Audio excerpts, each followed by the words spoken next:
સાધુ સંતની પંગતમાં સાધુનો વેશ કરીને અખિલ બ્રહ્માંડનો માલિક બાપુ બેહી જાય અને જલા બાપા જે કાંઈ દાળ રોટલો હોય પીરસીને કીધું હરિહર કરો. એક સાધુ જમતો નથી ને, જલા બાપા ત્યાં આવીને કહે છે કે બાપુ હરિહર કરો. એ કે હરિહર તો કરું પણ મને તો કંઈક દક્ષિણા જો આપવાનો હોય તો હરિહર કરું. એ કે બાપુ મને જે મળશે હું આપીશ. એ કે 2 રૂપિયા 5 રૂપિયા વાળો બાવો હું નથી. તો કે બાપુ જે હોય પણ આ આશ્રમમાં હોય ને, આશ્રમની અંદર હોય માગો તો હું આપી શકું, બાકી બહારનું તમે માગો તો કેમ આપી શકું. આશ્રમમાં છે કે બાપુ તો જમી લ્યો મળી જશે. એ કે આ કચ્છ કાઠિયાવાડ ને સૌરાષ્ટ્રની ધરતી છે, આ વચન માગવાના ન હોય. તમે એમ કહો જલિયાણ તારું માછું જોવે ને જો બીજી મિનિટ થવા દઉં તો મારી માનું ધાવણ લાજે બાપુ જમી લ્યો. અને જમાડ્યો અને પેટ પૂજાની લાઈન થઈને અખિલ બ્રહ્માંડનો માલિક સાધુના વેશમાં આવી જલાની પાસે આવી અને 2 હાથ જોડીને જલા બાપા કહે છે બોલો બાપુ શું જોઈ છે. અરે શું એટલે હમણાં મેં કીધું એમ બાપુ એક માગણ આવે ને જો આપણે ડેલી વાડી કરવી, શું મારો નાથ રાજવે ક્યાંથી રહે ભલા. બાપુ શું જોવે માગો. માંડ બોલી ગયો એ કે મારું શરીર વ્રત થઈ ગયું છે, મારું બાવડું પકડે એવું કોઈ નથી જો દઈ તો તારું બહેરું મને આપી દે. બાપુ કેવડી મોટી પાસે જરૂર પડી બહેરાય આપ્યા છે. આપણે એ કરવાનું નથી. આપણે તો બાપુ કેવલ નામ આધાર કળિયુગમાં મહાપુરુષો કીધું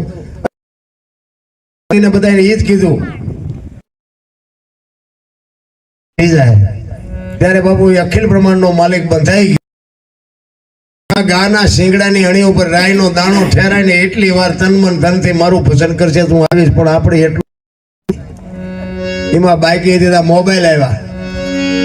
બાથરૂમમાં જાય તો હલો હલો હલો કરે, આને ઘડીક મરી જાય મરી મોબાઈલ લઈ તારા ભેગો આવે. એટલી શાંતિ નથી આમાં. આપણે ગોતવા જાવો ટેમ. અખિલ બ્રહ્માંડનો માલિક કે છે તારું બૈરું મને આપી દે. અને વીરબાઈ પાસે ગયા જલા બાપા રસોડામાં રોટલા બનાવે ને ત્યાં જઈને કીધું ખાંભળ્યું. એ લોટ વાળા હાથે જોગમાયા બહાર આવી અને કીધું શું છે. એ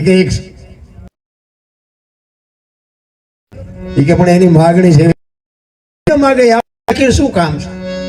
જો આને પતિ પત્ની કહેવાય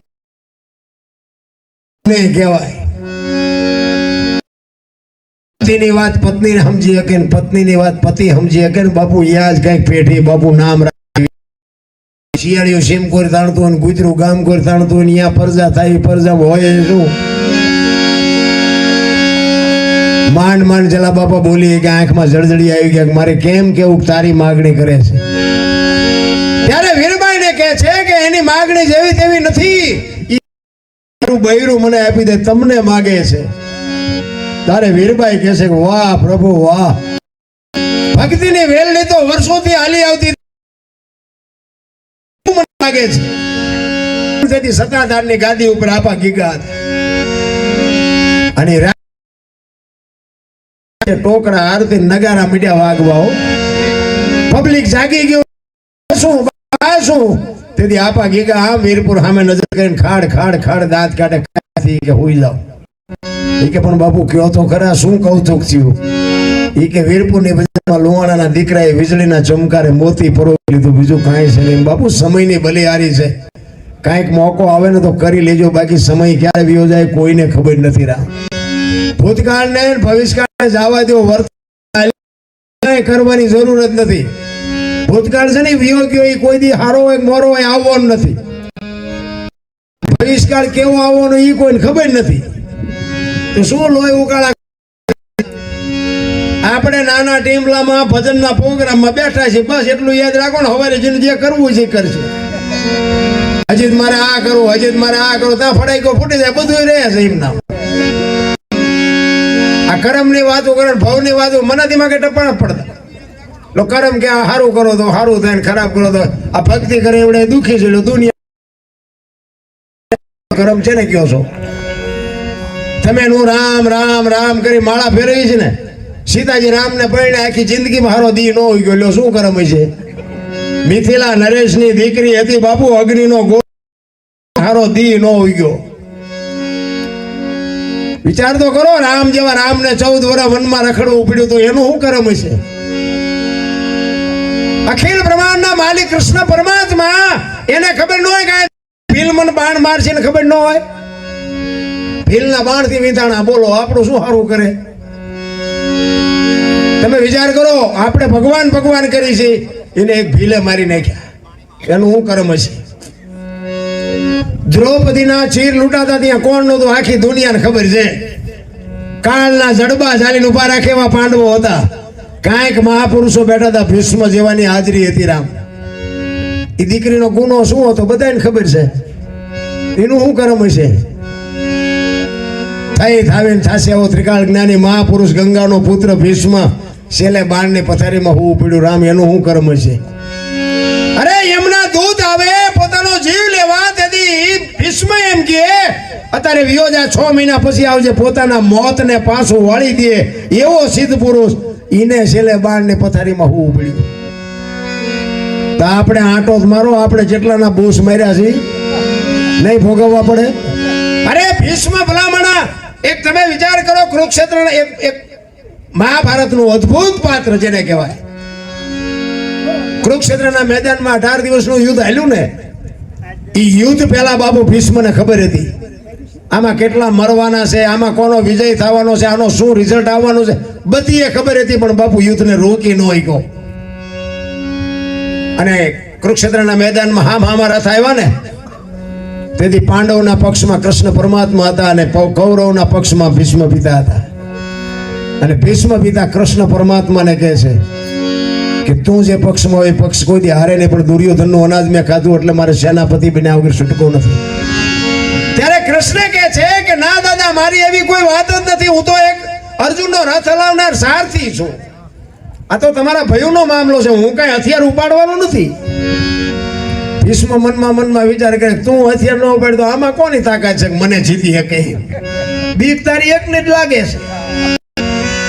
એ કે તમે હથિયાર ન ઉપાડો એવું કોઈ બને નહીં. કૃષ્ણ પરમાત્માએ આમ પ્રતિજ્ઞા કરી હો, સૂર્યનારાયણની સાક્ષી, ગમે એવું યુદ્ધ જામ્યું હોય ને ગમે એ થાય, બાકી હું હથિયાર નહીં ઉપાડું, તમારી સામે ના કરું.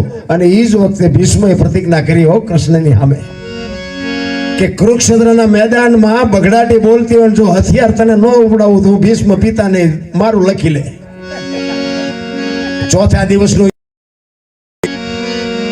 તેથી આમ હામે બાબુ બટા છઠ્ઠી મંડીને બોલવા.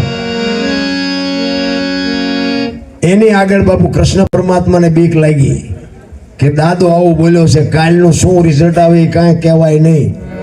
કારણ કે દાદાને ભીષ્મ પિતાને કૃષ્ણ એક જ ઓળખતો હતો, બાકી કોઈને ખબર જ નહોતી કે આ કોણ છે. રાતે કૃષ્ણ પરમાત્માએ અર્જુનને કીધું કે કાલ રથના આગળ તારે શિખંડીની આગેવાની રાખવાની. કાલ અર્જુન કે શું એમાં બંગડીયું પહેરી છે તે શિખંડીને આગળ રાખી. એ કે ભાઈ હું કહું એમ કહીને ના બોલો દડે રમે એવું કરી નાખશે, કોઈ નહીં જીવવા દે, મને ખબર તમારી જેટલી તાકાત છે. હું કહું એમ કર.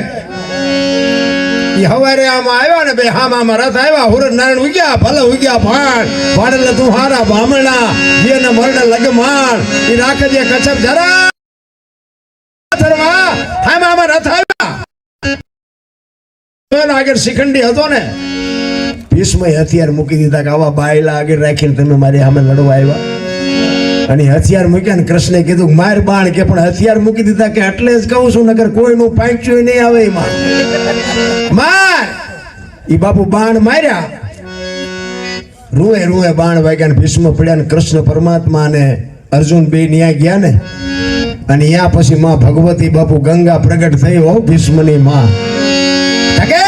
ત્રાંબા જેવી આંખોને આમ કૃષ્ણની સામે નજર કરી અને કૃષ્ણને માં ગંગા કહે છે કે મધુસૂદન, મારા દીકરાને તે દગો કરીને માર્યો ને, અર્જુનની આગળ તે શિખંડીને રાખ્યો તો ને, પણ શિખંડીની જગ્યાએ કદાચ તું ઊભો હતો તને ખબર પડત કે ગંગાના ધાવણમાં કેટલી તાકાત હોય. આવા બાયલા શું આગળ રાખો છો? આમાં કેમ ખબર પડે કે મારી તમારી શક્તિ કેટલી હોઈ શકે? બાપુ માં તો માં છે ભલામણા. હું તો આજે આ માયોને કહું, તમે ધારો તો આજે બાપુ ગોપીચંદ ને ભરતરી જેવા દીકરા થાય, ગંગા સતી ને પાંડબાઈ જેવી દીકરીઓ થાય, કેટલી હોઈ શકે? બાપુ માં તો માં છે ભલામણા. હું તો આજે આ માયોને કહું, તમે ધારો તો આજે બાપુ ગોપીચંદ ને ભરતરી જેવા દીકરા થાય, ગંગા સતી ને પાંડબાઈ જેવી દીકરીઓ થાય. એક ઉદરમાં સંતાનનો વિકાસ થતો હોય ને, જન્મ થયા પહેલા એક વખત આમ 5-5 પાના રામાયણના ગીતાના વાંચો, જો આપને ટેકો દેવું સંતાન આજે ન થાય તો આપણે ભજન ગાવાનું બંધ કરી દઈએ ભલામણ. આપણા ગ્રંથોની તાકાત જો, આપણા સંતોની તાકાત જો, આપણા ઇતિહાસની તાકાત જો. બાકી હારા દીકરા દે, હારા દીકરા શું અહીંયા દુકાન કે ગોડાઉન છે તમને ઉલાડીને આપે? હારા વાપવું પડે, એમના હારા નો દીકરા થાય. માં બાપુ ધારે એવા દીકરા કરી શકે.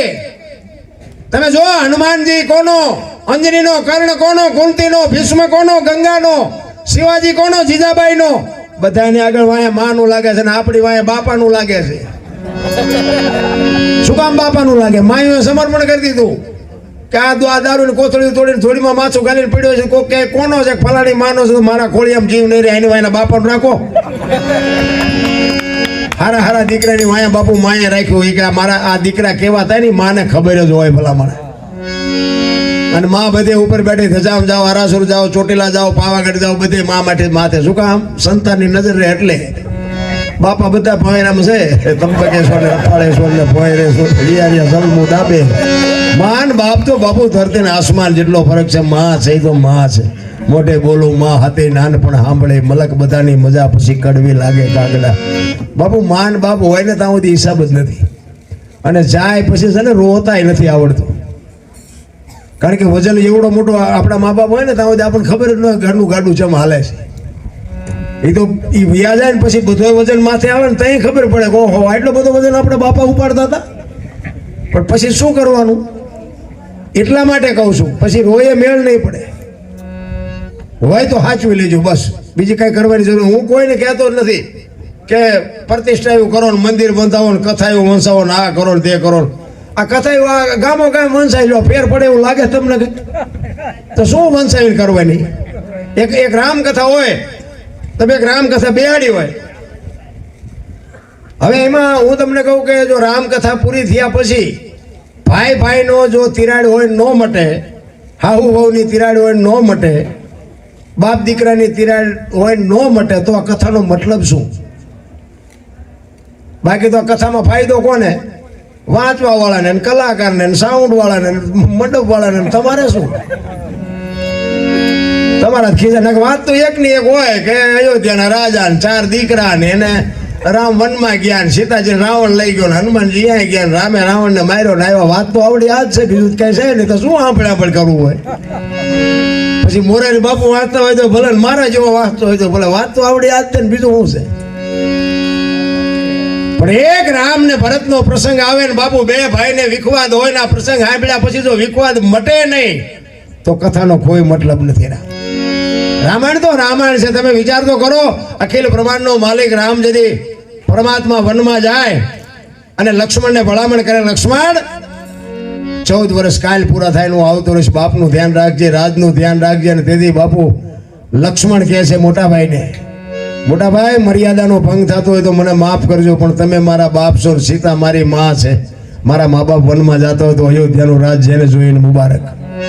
નોખી નોખી માયુના છોકરા હતા. વિચાર કરજો ને કે અયોધ્યાની ગાદી એટલે દશરથ તારો દરબાર, ઇન્દ્ર જેની આશા કરે, તેથી ભાઈઓ વિનાનો ભેકાર કડવું લાગે કાગડા. બાપુ નોખી નોખી માયુના છોકરા, અયોધ્યા જેવી ગાદી બાકસના ખોખા ઘોડે રખડતી હતી, કોઈ થડી નહોતો. રામ કેટલી ભાઈઓની એકતા હશે. અત્યારે હગા ભાઈ હોય તો એક વેચ જમીન હાટું હગો ભાઈ હગા ભાઈ મારી નાખે. બોલો તો આપણને એમ ખાલી રામાયણ ક્યાં છે? એક જાય ઉપર, એક જાય જેલમાં. જમીન તો અહીંયા પડી હોય. પછી ઓલો જેલમાં જોઈને ખબર કાઢો જાવ તો શું કે ઓલું ફસાવી ગયું રહ્યું સાહેબ, ભલે સાહેબ મને બારો કટાવતા વ્યાજ જવા દીધી હોત તો તારે મોડું થઈ ગયું હોય. રામાયણ કહે છે જેને જોઈને લઈ જાઓ. મહાભારત એમ કે છે કોઈને કઈ દેવું નથી. તો મહાભારતમાં કઈ વધ્યું નહીં, રામાયણમાં કઈ ઘટ્યું નહીં. આ આપણી સામે ઇતિહાસ પડ્યા છે. આ 18 દિવસનું યુદ્ધ આલ્યુમાં દુર્યોધને આ જ વાત કરી કે હોના નાકા એની જેટલું નથી દેવું. અને રામાયણ બાપુ કે જેને જોઈને લઈ જાઓ. ભરત કે મારે નથી જોતું, લક્ષ્મણ કે મારે નથી જોતું. જેટલું તમે ત્યાગ કરો ને એટલું તમારી આગળ આવવાનું. તમે અહીંયા તમે 200 રૂપિયાનું અહીંયા કદાચ આ જેમાં જવાના હોય એમાં મને તો બહુ ખબર નથી, પણ આ 2 રૂપિયા એક ધર્મના કાર્યમાં નાખ્યો હોય, જો 500 રૂપિયા મારો નાશ ન કરી દો તો આ દુનિયામાં ગાડું હાલે જ નહીં. આપણી તાકાત જ નથી કે આ દુનિયા હાલી શકે. એટલા જ માટે બાપુ જલાની ઝૂંપડી અખિલ બ્રહ્માંડનો માલિક આવ્યો અને વીરબાઈનું બાવડું પકડાવી અને ભગવાન મૂસાનો કે આને બૈરું માગ્યું, બૈરું આપી દીધું, હવાને મૂકવું ઊંચા. આ બાપુ ભજન કરી શકે, જંગલમાં જઈ અને જોડે ઝંડો બે આપ્યા વીરબાઈને.